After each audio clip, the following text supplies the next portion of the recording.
What is up, beautiful people? Happy Thursday, happy Friday Eve, and welcome to another episode of the Ask Us Over Money podcast, number 36. Kev, how we doing? Hey, brother, can't complain at all, man. It's Friday Eve. You know It how is we do, Friday man. Eve. Keeping it pushing, bro. Glad it's kind of warming up here in Charlotte. You know what I mean? It's been like in the 60s last 3 days, man. So it's been pretty cool. Must be nice. Yeah, we broke 30s today, man. I felt good. I was like, I might wear a short sleeve outside today. It felt so nice. Yeah, Hey, 30s. you would have been in a short sleeve. You had to been here. Yeah, nah, I'm hoping this is the first time we've had because we got a lot of snow piled up for like the Yeah. last month. So it's finally some of it's finally starting to melt. Yeah, only thing I wish, bro, is I wish could have went. I'm ready for all the snow to melt off the golf course. You know what I mean? I'm trying to You're love ready the to get back golf. out there, huh? Yeah, I don't do it a lot, but I love the golf, man. I love golf now. But that's Are you besides it. any good, yo? Is the question. I've Are been you doing it any like good? consistently for about a year, so I'm Right? okay. Like I ain't by any. I ain't gonna sit here and tell you I'm great by any means, but I'm getting better every day. You know, and that's all I can. That's all you can ask for. You know. What's your best quality, yo, on the golf course? I would say probably my chipping. Word? Yeah, my chip. You golf? Okay. Man, listen, I used to go out there a lot with my dad, yo. Yeah. And, at the end of the day, I got my own clubs. I know how the game operates. But, man, I am straight trash, son. That's all right. Straight That's all right. trash. I'm not great I either. Like mean, I said, I can putt. My putting is probably my best quality. But I mean, I can chip okay. But, yeah. driving, hey, I'm shanking, probably two out of three times. That's all right, man. I That can't is keep it okay. straight, yo. I can't keep it straight for nothing. So maybe on these 60-degree weather, maybe you take it out to a range or Top Golf or pay for some lessons. Some of that big Hey, money look, you got. I don't be wanting to waste my time. That's hilarious. Yeah. Hey, because I suck, yo. I'm talking about the worst of the worst. Ain't no Happy Gilmore. Nah, yo. I mean, at least he could hit it straight. He could hit it Yeah. far and hit it straight. Yo, I can't. I can hit it far, but it ain't gonna be straight. Yeah. No, I got you, man. But dang, that went a lot. That took a spin, bro. I didn't even know you golf. So that's something we definitely got to shelf and talk about later because Now, look, if you ever came in to Charlotte, or if I ever came there, I would go with you, and we can have a good time. we go up there and And we stink it can up. get some, have some drinks, maybe, Yeah. I don't know if you smoke cigar or what, Yeah. but at the end of the day, we can go out there and kick the shit and Yeah. keep it moving and have a good time. All But, right. bruh, I ain't playing for no money, and I ain't Yeah. trying to get scored. No, I got you, man. Yeah, we'll have to set something up then when it warms up a little more. For sure. But anywho, for those of y'all out there, man, learn golf now. That's the moral of the story. Goodbye. Nah, I'm joking. But today we got a pretty good topic. It takes practice. Yes, a lot of practice. But today we got a Practice. pretty good topic to talk about. And I think it's very important, man. It's really all about time management. Time management, and then more time management, man. I feel like as folks who I don't know, most of our audience for the most part has jobs, has W-2s, is working to some capacity. And if you feel the way, I do, and I don't know about you, Kev, but sometimes I come home from work and I'm like, man, like I ain't got a lot of time to do the things that I need to do, Yeah, bro. And that's, I guess, really one of the things we want to talk about. So we broke down a couple different talking points around time management and just to kind of break the stigma to really help you understand you have a lot more time than you realize and a lot more time than you realize and a lot more time than you could actually, possibly conceive. Right. 24 hours in the day. I know it's a common saying, but it's a lot of time to get a lot done, especially if you prioritize what's important. And what you'll find is a lot of times you just got a lot of distractions, right? So number one, or just either distractions or you got a boss that is holding you way longer than they should, which is a different topic for another day. But number one that we put together, right? Time is not the problem. How you make decisions are, right? So I'll jump into this, Kevin. I'll pass it over to you, man. But like, I feel like with that is a lot of time most people aren't I feel like most people are actually like mentally overloaded. Not that they're missing out on time, not time starved. I feel like they have a lot of different commitments to a lot of different areas, and too many open decisions, right? Too many open decisions create background stress. And what I mean by that is if you have a lot of things going on, a lot of open projects, a lot of things that you're working on at the same time, if we're being honest, nothing really gets done. And like I can attest to it, man. I've had days at work to where I was working on 4 or 5 things at once. And by the end of the day, not one of them got done because I was trying to manage and juggle all those different things at one time. Um, but yeah, I don't know. What are your kind of your thoughts on that, man? Ooh, are you frozen again? You hear me?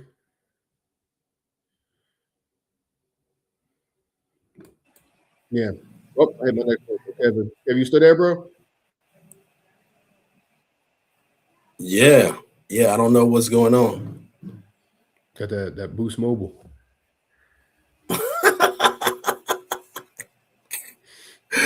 Nah, bro. My bars are there, man. I'm on my laptop on the good Wi-Fi. Yeah. But now I think a good point too is right. I think for a lot of people who are especially like folks who do well at their jobs or folks who are known to get things done, sometimes we overcommit ourselves. So every like yes, that a lot of times we'll say yes to a lot of different things, knowing dang well we don't want to do it. And I would say not only is that like a time or a commitment issue, that's also like a boundary problem. And I think it's important to kind of set those boundaries, which is another topic for another day. But whenever you say yes to something, that just creates a future time obligation for yourself. So a lot of times before I commit to anything, I do my best if I remember to check my calendar and say, hey, what else do I have going on? And before I commit to it, I really try to either one give myself a long runway of actually completing it with that commitment and not saying, hey, I'll get this done today or get this done at the end of the week. But maybe it's something that's going to take me to get done over the next couple of weeks, or give myself even longer time to get it done at work. So that way I still am able to hit my other obligations, whether it's at the job, whether it's in, entrepreneurship, business, what have you. I really try to just check my calendar before I commit to anything. Yeah. No, I get that, man. I mean, there's so many different distractions out here, bro. Like you get committed to a few things and you're tied down. You know what I mean? But then you get caught up in the distractions. So you have to kind of time block in a sense and be disciplined enough to follow it. You know what I mean? Because if you don't, then shit, you might spend 2 hours scrolling in Instagram. You know what I'm saying, or Facebook or something. You know what I mean? So if you're not disciplined enough, man, it's like this world is filled with so many distractions now, man. I was having a conversation about how kids have a computer in their pocket. You know what I'm saying, with their cell phones and the social media, and like back in the day, in the '90s, like we didn't even have cell phones. You know what I'm saying? So it was like you might have had a page or something, but like you social media, you wasn't doing all that extra. It was just it wasn't as many distractions as it is today. But now with the way we are here and this climate in the world right now, bro, it's like you have to be able to manage that. If not, then you're gonna be so distracted, you're gonna get off course, and you're only gonna get probably your job done. You know what I'm saying? Which you probably hate. So at the end of the day, you got to be able to manage yourself away from that, because everybody likes, they hate going to work for 40, 50 hours a week, but they don't take the time to think about how to get out of the 40 to 50 hour rat race a week. You know what I mean? So it's like, if you don't want to budget your time and manage it with discipline, I mean, you could be on that hamster wheel for a long time. Yeah, bro. And I think on that point too, man, is a lot of good things. I think this is a hard truth that people kind of have to look deep inside and kind of realize is most jobs that people have they're not that hard. You know what I mean? For the most part, they're attainable. They're being completed by like humans. You know what I mean? So like most jobs, unless you're getting paid like buku bucks and you're doing a whole bunch of stuff, or if it's like a manual labor, something you're doing every day out there, again, it's not that hard, but something that, again, the sacrifice for jobs like that are like time. But I say, like, if you're working in an office, like I'm working working in an office now, man. And I tell you what, like, yes, there's things that I have busy moments and there's things that I need to get done, but like overall, the job isn't that hard. And like I'll be the first to tell you, if I were to prioritize things better, and I've obviously got better at and try to practice some of the things I'm preaching, man. But like, if I were to like, I don't know, I was listening to, I want to say Alex Hormozy, and he was like talking about when he was talking to his employees. One of the things that he talks about is like he'll ask somebody, hey, whenever I give somebody a task, hey, this is your task, and you have, you know, until the end of the week to get it done or whatever. And they're like, okay. And he's like, hey, in a couple of days, like, hey, have you gotten started on this yet? And they're like, oh no. I was like, well, what are you working on right now? I'm working on this other task. Okay, how long have you been working on that? Oh, for the last 3 days. And he just gets really intricate to it, right? Like, okay, if you were to dedicate all of your time to like all your time at work to focusing on that task, how long do you think it'll take you to actually do? It's like 3 hours. Okay, so instead of having the week to do it, why don't you just take the 3 hours to do that now and just focus on that and be done? So that way you can move on to the next thing. I feel like a lot of times we're like, all right, here's a task. It's not due till whatever time. I'm just going to, you know, do a little bit here, do a little there, hop on my phone, you know, chit chat, whatever, instead of just actually being productive in the sense of getting it done. Right. So I guess question that I wrote down here to kind of for those to kind of ask yourselves and for you to kind of do an internal audit, you know, is what in your life feels heavy right now because you haven't made, you know, a clear decision. So what in your life feels heavy right now because you haven't made a clear decision? And I'll kind of leave it there. Number two, so one of the things I want to talk about, and Kev, you're still there, correct? I am. Can you not hear me? Yeah, I got you. I'm just making sure. One of the things I'll let you kind of jump in on this one first is the myth, what I call the myth of balance. Because a lot of people say you need to, you know, work on your work-life balance, or you need to make sure you balance these different things and yada yada. I think that it sounds good and breathes well on paper, but it's just not the way life works, man. So before I dive into it, I'll go hop on my soapbox, man. I'm gonna pass the mic to you, and you kind of talk on that a little bit. Yeah, man.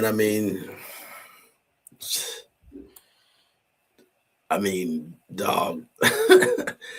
it's tough, man. You know what I'm saying? Trying to be in a place where you're just everything is just, you know, mellow and there's no issues and there's nothing going on, right? You just want to have that balance. But man, I've come to see that, you know, a lot of times you're not gonna have a lot, you know, you may have balance, but it's not gonna be for long, right? And it's like you're in this perpetual state of being uncomfortable. And that's what I've kind of learned throughout my career is that, you know, you want to get to a place where you're stable and, you know, everything is calm. But if you're looking to scale, you're looking to grow, it's always going to be some type of uncomfortability that's going to be driving you, right? So you're never because if you're growing, you're always in a place of uncomfortness.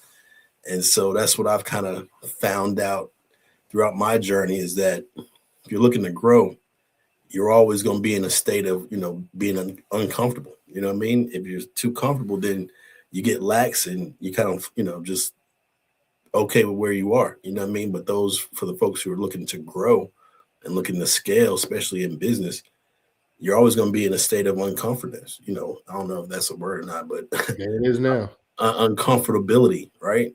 Mm-hmm. And if you're comfortable, then that means you're not growing, I would think. I mean, I got a daughter that's 7 and she has growing pains, you know what I'm saying? So it's like, you know, in order for her to grow, she's got to go through that pain, you know what I mean? And so that uncomfortability is going to help her grow and help her be the woman that she's going to be. So, you know, I look at that as the same way as business, man. It's like, you know, if you're looking to grow, I mean, and even internally, right? Not just for business wise, but as, you know, as being a person and growing in God and, you know, wherever you're growing, it's going to be like uncomfortable, right? You know? Yeah. Oh, I think we dropped you there again, man.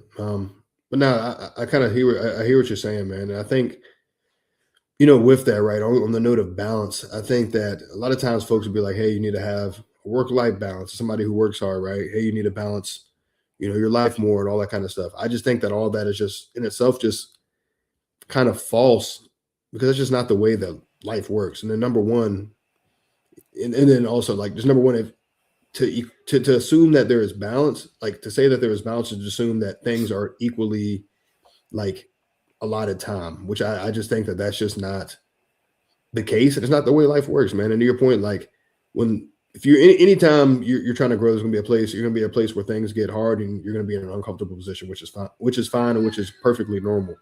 You know, I think that a lot of times people don't have a balance issue. I think it's really a priority issue, because if you're somebody who works 12 hours a day, it is impossible for you to balance your time with your family, because if you work 12 hours a day, Monday through Friday, you can't come back home and, give your family another 12 hours. You can give them, intentional, 1 to 2 hours, 3, or whatever time that you have in the evening. But to say that, oh, you need to balance your work life, focus time on your family and things like that, people can only do that with the time that they have in their day.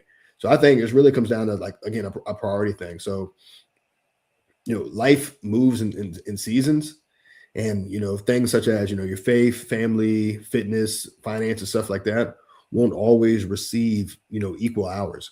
So it's based off of what you prioritize as important, and then do that. Because a lot of times people say, these are my values, these are my priorities, these are the things that are important to me.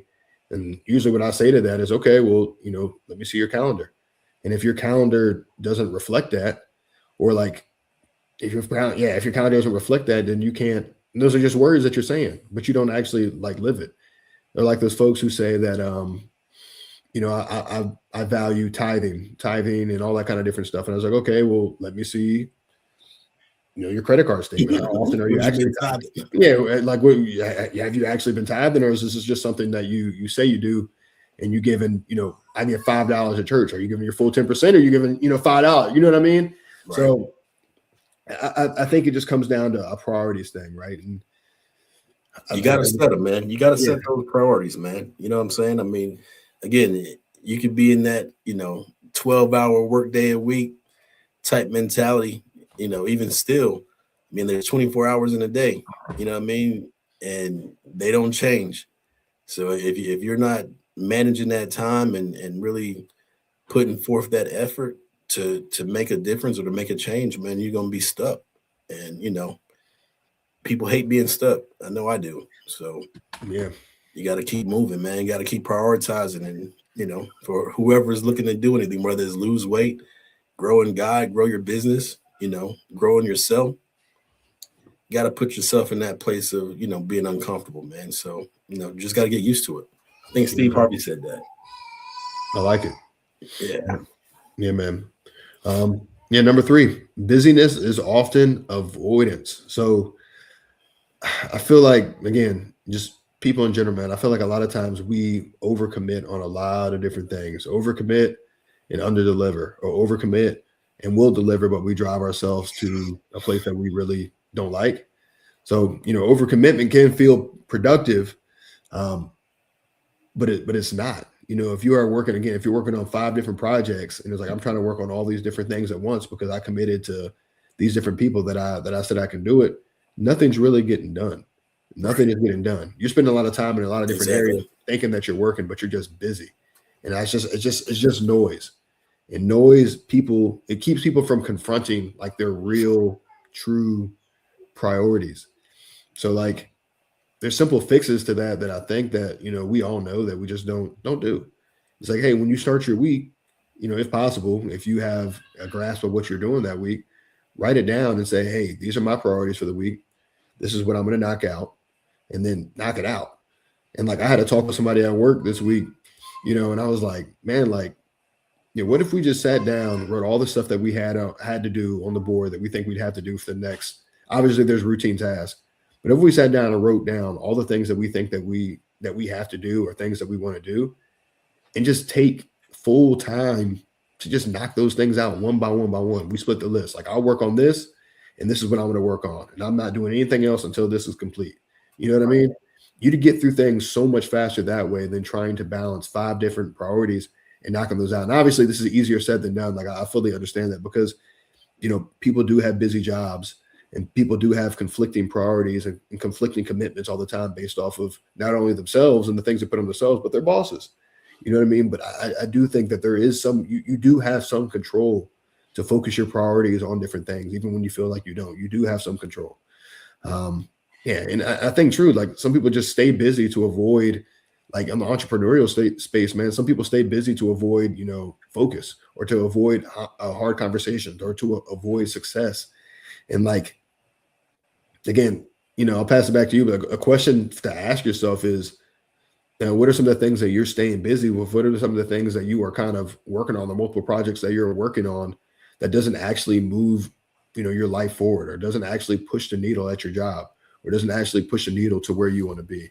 So that's just a question, for some of the folks out there to kind of ask yourselves. Nah, man, I think you're right on with that, bro. I mean, like, you got to ask yourself that question, man. And being busy doesn't always mean productive. You feel what I'm saying? I heard that a long time ago too. Like, you don't want to be busy going the wrong way. You know what I'm saying? Like, you might be busy, you might be doing things, but you might be going the opposite way of what you had for your goals. You know what I mean?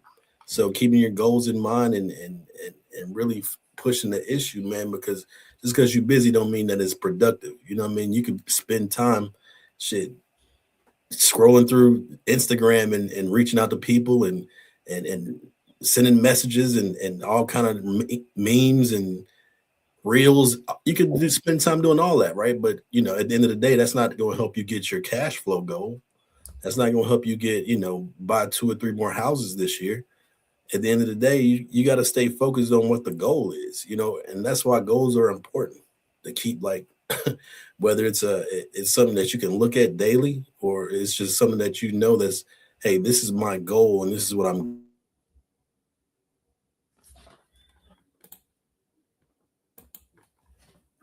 Yeah, it looks like we lost you again, man.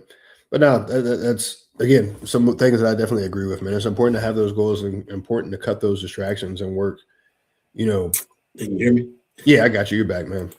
Golly, man, this is killing me right now. Nah, it's all it happens, bro. It literally happens. We had the same thing happen in our house earlier this week when we lost power and got it back. The internet was spotty. Yeah, but I mean, just staying on top of it, man. Keeping your goals in mind and do the work that's going to get you closer to the goal, right? I mean, we used to flip houses like every month, and we got to a place where we're looking for more cash flow now. So we had to kind of retrain our mind from looking for fix and flip properties to multifamily properties, right?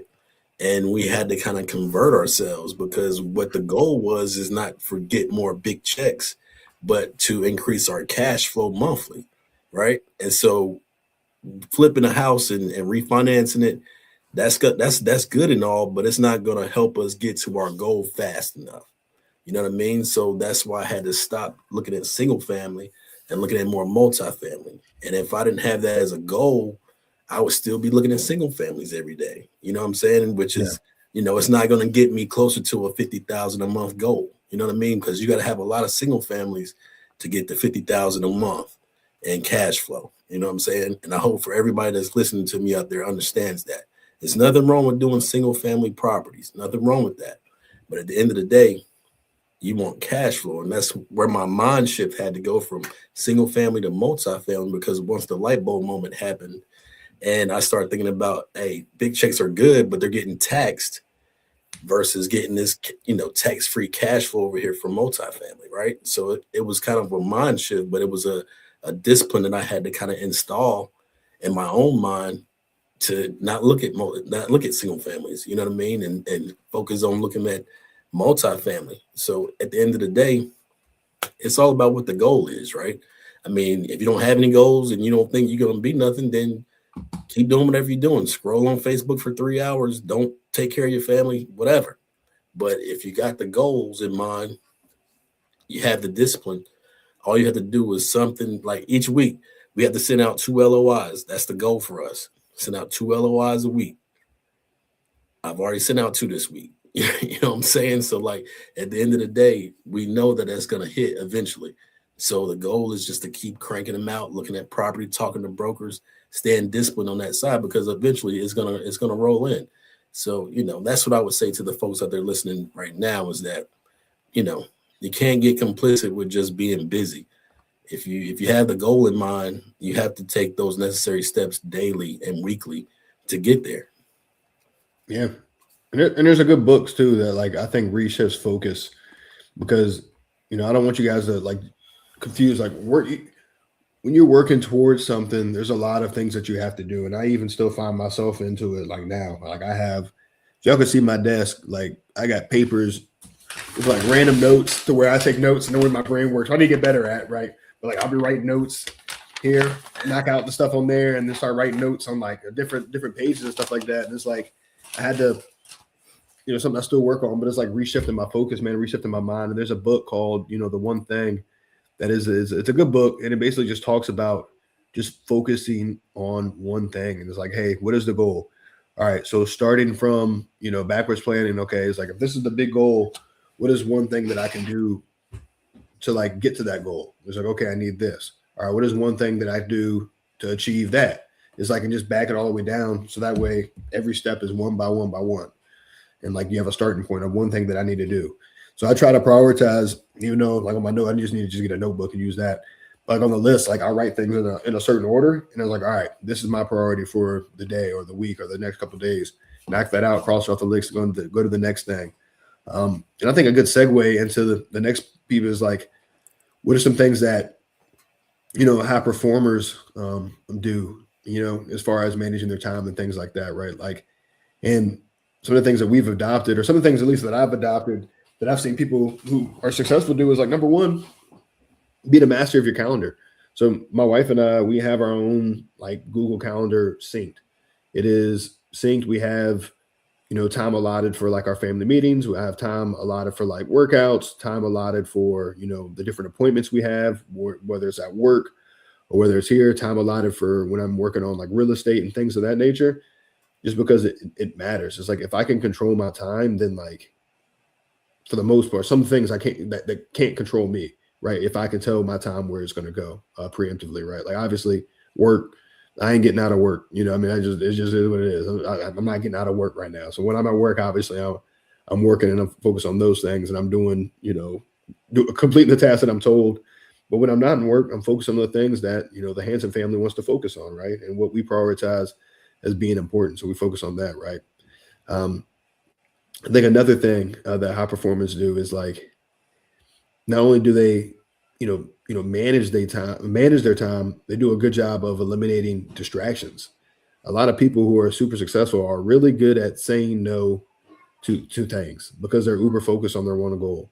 So when things pop up, as they always do, right? Like if I'm flipping houses or if I'm like, wholesaling real estate and then I'm starting to do well and somebody hits me up about, hey, like you should get into stock trading. I had this cool, stock, blah, blah, blah. That's a distraction. That's not what I'm focused on. Right. If our goal is to develop a certain income goal on a monthly basis, literally anything else that is different from that is a distraction. No matter how good it sounds, no matter how great it is. And I was on a talk with somebody who's making like, 7 figures a year easily. We're just talking about like, yeah, like I had a opportunity to go, consult this company and they said they'd pay me like 100 and something crazy, pay him a lot of money just for consulting for like a couple weeks. And he turned it down. And I was like, dang, that's crazy. I would love to be able to be in a position where I can turn something down like that. Right. Yeah. And the reason he did that is because it conflicted with what his goals were and it conflicted with the things that he was focused on. So like people who are high performers, they are laser focused on their goal and nothing else. They create rules instead of, constant decisions. Like they have SOPs and things in place on their life, not just within their business, but in their life to where when things happen, they already know what the answer is. There's only one answer because it's set up that way. Right. So, yeah, I have some examples I'll go over before I jump into some of those, like, I guess, exercises that folks could do, man. Like, did you have any thoughts or anything you wanted to add to it? No, man. I mean, I think, you kind of hit it on the head already, just making the main thing, what I mean? Ain't that a book? It is. I think so. Probably. Yeah. I think it is. But keeping the main thing, man. You know what I mean? Like I said, just like you said, we get caught out there, especially online.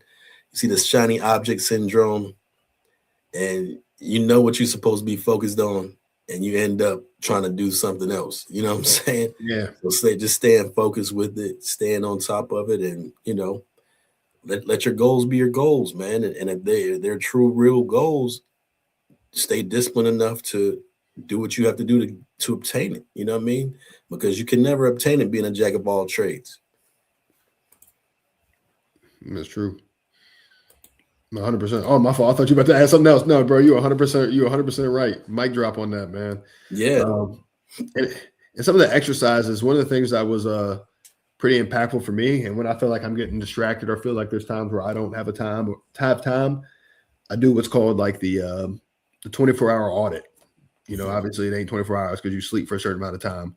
But what you do is once you wake up in the morning, every hour you have an alarm set for every hour of that day up until you go to bed. And you have it set. When your alarm goes off, you take a piece of paper out and write down exactly what you were doing in that moment. And then the next hour it goes off, you write down what you're doing exactly in that moment. And you do that, essentially, you do it for 24 hours. Obviously, if you really want to be successful, you do it for a couple days to kind of see, okay, how do I really spend my time? And what you'll see is when you do that, it's gonna be a hard truth for you, because there's a lot of times to where, yeah, we're working or whatever, but then you're gonna see times where it's like I was on my phone, or I was out in the hallway talking to my coworkers, or here I went out and was talking in the room, or I went to go visit so and so. It's like all these different things, all these different distractions that we have, that we just have all these time, but we're filling it with different things. And that's not to say that you just want to be, when you're at work, I just want to sit in my office and work all day and not talk to people. But again, it goes back to what we were just talking about as far as time goes. If you want to get really into it, set time to do that. Set intentional time to where, hey, maybe it's during lunch, or maybe it's 30 minutes out the day. At this time, I spend time going around and talking to people at the office, or 15, whatever that it is, and that's it. So that way you have uninterrupted time to do what you need to do at work. And it's the same thing at home. When I come home, like my family and I come home, I get an hour of, I come home, I get an hour of real estate in, of me working on some stuff in the business. We eat dinner as a family. I spend time with my son as a family, spend time with the wife. We talk, eat dinner, and then I go back to doing, the entrepreneurial side stuff. And that's what I'm focused on. And that's what we have time, we set in for it. So that's an exercise I think is pretty important. Another one is, if you already have a calendar or something like that set up, it's called the calendar truth test. And what you do with that one is you go through your calendar from the last week, and you just do an audit, and like you look at all the things that you accomplish, because a lot of folks have their work calendar or their business calendar, and they're going through the different things that they did on that calendar and said, this was either something that moved me forward, or this is something that didn't, whether it was a distraction or a meeting with somebody that didn't really need to be a meeting, that could probably be an email, or maybe we need to meet bi-weekly, or, just things of that nature. So doing an audit of your calendar. The next one is I want to say it's called I wrote this one down. I haven't used this one before. It's called the elimination challenge, where it's really where you come down to, and I think it'd probably be a good exercise for me to do, for us to do, but it's called the elimination challenge. And what you do is you list like 10 to 12 of your priorities, then you cut 5 of them right off the bat. And from there, you cut down to 3. And then from there, you cut it to 1 to 2 things that you're actually like truly focused on. So everything is important, but like what that shows is all the things that are important, but truly like nothing really is. And it gets you down to what actually is important. Right. So there's just a few exercises I have written down. Like there's a whole bunch more that I could probably add to that I won't, for the sake of time, and this turning into the Richard exercise podcast. I don't know. Have you done any of those exercises yourself? One exercise that I've done is time block. Okay. And which is basically looking at your week and blocking out certain periods of time that you're going to dedicate to whatever it is that is going to help you get to your goal, right? Mm-hmm. Whether that's searching for property, or, whether that's making phone calls, or, getting your marketing up to par, whatever it is, it's going through your calendar and blocking those times off, basically saying like I'm not going to do anything but this right here. And those time blocks, will help you, get your work done. So, that's kind of a routine that I kind of, heard about and kind of used a couple times. But, if you don't make your time priority, it'll prioritize you. Bang. That's a banger. And yeah, for sure. Time blocking is definitely important. And it's super easy too. Let me see if I can pull up my calendar, just kind of show you guys as an example that I think would be pretty. So I use a calendar called I don't know if you ever heard of it before, Kevin. It's called One Calendar. It's an app in an Apple store. They have it in Android, but it seems like, so my issue is we had a Google Calendar, but the issue was is like my Google Calendar didn't sync with my work calendar, which is like Outlook, and I have Outlook calendars, Gmail calendar, all that kind of stuff. So One Calendar allows you to sync all of your different accounts to one calendar, and you can color coordinate it and whatever. And there's a free version, and then there's also like a paid version. I think it's like $5 or like, I don't know how much it is, but yeah, like $5 or whatever. But like, here's an example of like just looking right here, like this is the calendar. Just blocked out. Time's blocked out for certain things. Every color means something. Some of this work meetings, some of it's appointments, birthday, just different things that we have going on. Just so it's there, so I know what's coming on. So every day, and I even have part of it on my like lock screen, like the top 3 things that I'm working on, or the top 3 things that are upcoming. It's on the calendar, so I'll always have an idea of what's going on. Because I'm the type of person, and I know myself, and this, you guys try your best to know who you are as a person. But if I don't put it in my calendar, it ain't happening. I'm probably gonna forget about it. I'm gonna forget about it, man. If I don't have it written down somewhere and it ain't in my calendar, it is. You might as well have not even told me, because it's not. And I've been there, so I try to be uber disciplined with it. And I'm not perfect, but it's way better than what I was trying to do before, which is just going off of memory. You know what I mean? Or just I'll do this when I get home, or whatever have. But it's so much better to have things like blocked off, like you said. Man, dog, having it in your phone is like, man. Like, I remember I didn't even use the calendar in my phone back in the, you know what I'm saying? Like a few years back, yo. Like, believe it or not, like I didn't even use the calendar in my phone. But now it's like, getting to that place. You got to use your phone, man. You're on your phone most of the time anyway. So it's like, if you log it into your phone, you're going to see it and you'll remember it. You know what I mean? Because I was a lot like you, Rick. If I don't have it on my calendar now, like I don't remember it, and I don't think about it. Like, so, setting that time and blocking it out, it'll help you majorly, because you carry your phone with you everywhere you go. You know what I'm saying? I mean, like, it's just the way of the world now. So at the end of the day, if you can block that time out and make sure you set a timer, man, it's like, having your own scheduler, and you don't have to pay anybody. You know what I mean? You're just taking your own time out for yourself, and whatever it is that's going to help you get to your goals faster. I mean, it's just a great way to structure yourself. You know what I mean? Because time waits for no man. I don't know if you remember that from House Party 2, but time waits for no man. And if you don't structure it, it will structure you. Yeah, man. I think that hits no other comments necessary, bro. So yeah. I don't know, man. I think it's time to wrap it up, man. I think that was a good talk. I hope that was beneficial for some of you guys out there, man. And again, we got a nice little lineup planned for the year for you guys in terms of guests, certain topics that we did some deep thinking about, met a few different times and talked about. But really, what would be even more helpful is some of y'all listening, if y'all reached out and said, hey, this is what I want to learn about. You know what I mean? This is what I have some questions about this. Could you talk about this? Or could you bring a guest to talk about this? It's super easy. So outside of that, man, hey, I hope you guys enjoyed it. Hope you guys have a great week. Be blessed. Have a great weekend. Be safe out there. But this was episode 36 of the Asset Over Money podcast. See you in 2 weeks. Peace.